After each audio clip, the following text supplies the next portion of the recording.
मंगळवार 13 फेब्रुवारीची संध्याकाळ मुंबईजवळच्या पालघरमधील एका नदीपात्रात एक तरुण मासेमारी करत होता। मात्र मासेमारीसाठी गेलेला हा तरुण एका शार्क माशाची शिकार झाला। शार्कने त्याच्या पायाचा लचकाच तोडला। हा तरुण कोण होता, त्याच्यासोबत नेमकं काय झालं पाहूयात या व्हिडिओतून।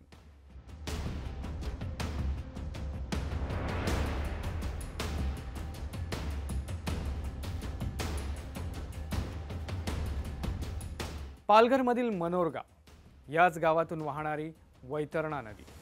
या नदीत विकी गोवारी नावाचा 32 वर्षांचा तरुण मासेमारी करत होता।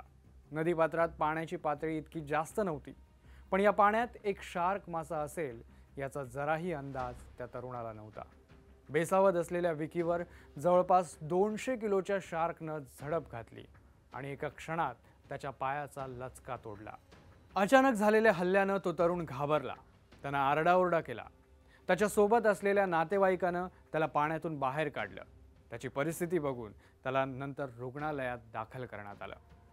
बघता बघता ही बातमी वाऱ्यासारखी पसरली आणि नदी किनारी तो शार्क मासा बघण्यासाठी गर्दी झाली। बुल शार्क प्रजातीचा हा मासा समुद्रात आढळतो।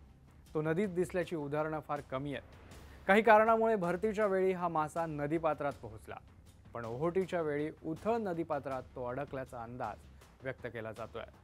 कमी पाण्यात अडकल्यानं या माशाचा मृत्यू झाल्याची माहिती समोर आली आहे। पण ज्या तरुणावर या माशानं हल्ला केला त्या तरुणाला आपला पाय गमवावा लागलाय। त्यामुळे या घटनेनंतर परिसरात भीतीचं वातावरण तयार झालंय।